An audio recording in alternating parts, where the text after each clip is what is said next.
souvent les Suisses, voire les Belges, nous prennent pour des arrogants. Ouais. On les prend souvent de haut. Hein?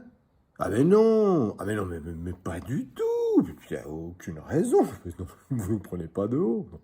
Et je vois même la Suisse comme l'équipe la moins compliquée contre laquelle on va jouer depuis le début de l'Euro. Alors effectivement, forcément moins forte que l'Allemagne et le Portugal. Et je trouve ça même moins compliqué que la Hongrie. Ça, c'est pas très gentil, ça. Le capitaine, chacun, qui nous dit on veut punir les faiblesses des Bleus. On veut punir les faiblesses des Bleus.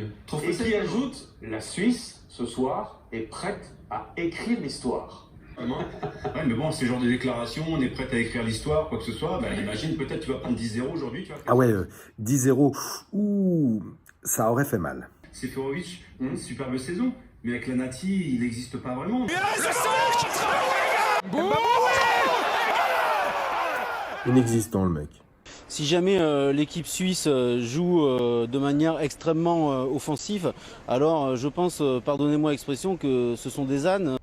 Oh, bah ça, c'est pas très cool. Souvent, moi, quand je vois des rencontres comme ça, je me plais justement, je m'amuse à essayer de regarder dans l'équipe adverse qui pourrait éventuellement être dans le 11 de l'équipe. Ah non, il n'y en a pas, non, ça va. Là, il n'y en a pas. Là, non. Oh, Et pour jouer offensif, il faut avoir le ballon.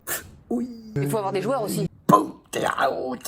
Et je vois pas comment ils peuvent perdre ce match, à moins que les Français restent coincés dans l'ascenseur avant de partir.